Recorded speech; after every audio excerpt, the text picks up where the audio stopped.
our immediate national security should he prevail are growing louder, and they're bursting into public view. We learned that his former chairman of the Joint Chiefs of Staff called him a, quote, fascist to the core. And someone else who spent a lot of time by Donald Trump's side when he was in the White House, his former chief of staff, General John Kelly, spoke about Trump's un-American ways. Did the former president appreciate the Constitution? Did he appreciate any of these things? No.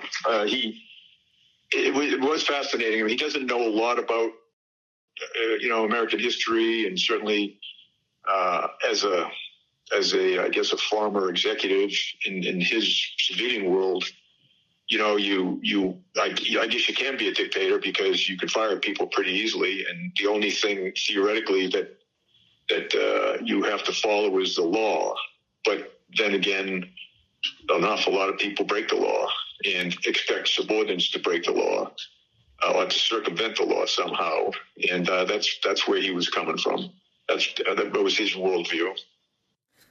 Donald Trump's love of autocrats, which is out in the open, and how it poses a threat to our national security immediately should he prevail, is where we start the hour with former Principal Deputy Director of National Intelligence, our friend Sue Gordon. Thank you so much for being here. Hey, Nicole, how are you? Well, I'm hoping that we don't have to ask you questions like this one. What does a convicted felon indicted for stealing national defense information do with the CIA if he wins? Well, if you'll allow, let me bounce up one step higher, but I'll get to all of it. So we talk about national security, and I think sometimes we talk about it as though it's some arcane practice that a few people are engaged in. Let me talk about national security for the American people. First is this Constitution thing. That's, in a sense, the contract that we have with the American people when they give us their trust and their authority. And it says that I'm going to obey the rule of law. I'm going to act on their interests within the framework that we have. And it's, in my estimation, the former president has disqualified himself because through his actions and his words, he said he doesn't support it and doesn't believe in it. And that's a big deal because that makes us who we are. The second thing is this undermining of our belief in ourselves, which is the foundation of national security. When you suggest that our elections are not secure, that our government is malfeasant, and that our people are evil, one, none of those are true. None of those are true. Our elections are secure. It doesn't mean there isn't a periodically fraud, but it's always caught and it never matters. Our government isn't malfeasant. We know what malfeasant governments are. They're the ones that put political prisoners in jail and take their own citizens and cordon them off in inhumane circumstance. Our government may not be good enough for the American people, but undermining it isn't enough. And telling lies about the American people, it's my experience that our citizens and our residents are disproportionately good. And when you tell the American people that those things are untrue, not only do you undermine our belief in ourselves, which is the most important thing that we have, but you create a playground for those who would advance their interests at the expense of ours. And to the last point about these strong men, there are autocrats out there who are trying to rewrite the world order, to undermine what has been established since World War II. They are not President Trump's friends, and they are not afraid of him. The thing that gives America its strength is America, not a singleton who suggests that he alone can save it or protect it or set it and deal with it. When he believes that he is acting alone, he creates the opportunity for those to manipulate him in their interests. I just can't say it strongly enough that this is something that America needs to address for themselves. Three generals who were alone in the room with Donald Trump for a lot of vital and I guess sometimes scary national security crises with North Korea and others, have described Donald Trump as, quote, fascist to the core. General John Kelly read a definition of fascism and said that Donald Trump met every aspect of it.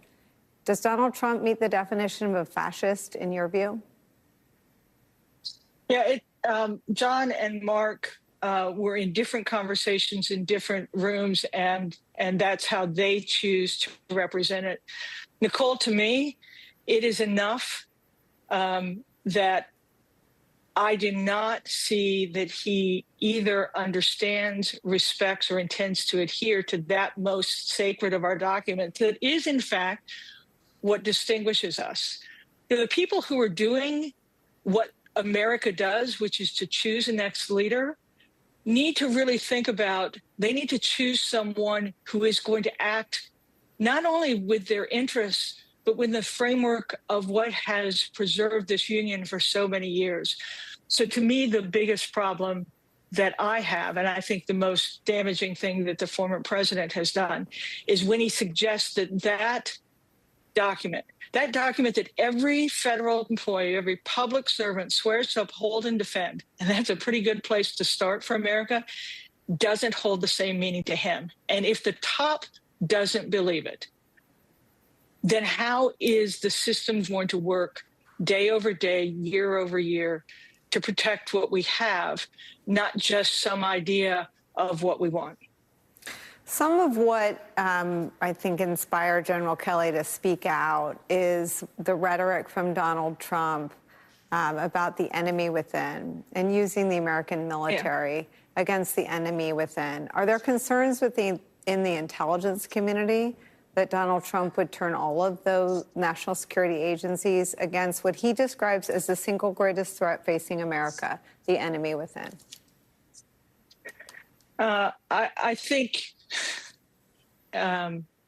yes, because if you remove the guardrails, if you replace the civil servants who really, it's my experience that every day trying to come in and do the best they can for the American people, who are trying to preserve that intention. If you take all that away and you decide that none of those things matter, you can do a lot of harm. And what I think people need to understand is today, you may be excited by the prospect that someone can save you, restore you, or protect you because it fits whatever demographic you're in at that moment. But tomorrow you could be in some other demographic, and that abuse of power would be directed at you. It just should be a huge red flag for our voters that someone would say that they, a singleton, an individual, should have the power to decide, rather than America, which has in fact defined how it wants to behave. So I think you're right about the potential outcome, but even bigger than that, just the idea that any individual would decide that it is they alone who can decide how we act as a nation just feels damaging and disqualifying. Un-American? That's a great question. Nicolle, part of how much I love America is that I am always loath to tell my citizens what to think. What do you think? I want you to think about who we. What do you think? I believe he is disqualified. I believe he has disqualified himself from office because I don't believe he believes in the system that has created this nation, has preserved it, and has made it the beacon, albeit a little tattered, going forward. America's going to do what it does. America will decide whether they fit. But I want them to understand that it is worse than fool's gold to put your hope in a singleton. Put your hope in who we are. Put your hope in our ability to resolve these issues. Put your hope in your ability to decide who should represent you going forward. For me, I've said that oath of office for more than 3 decades. I've administered it.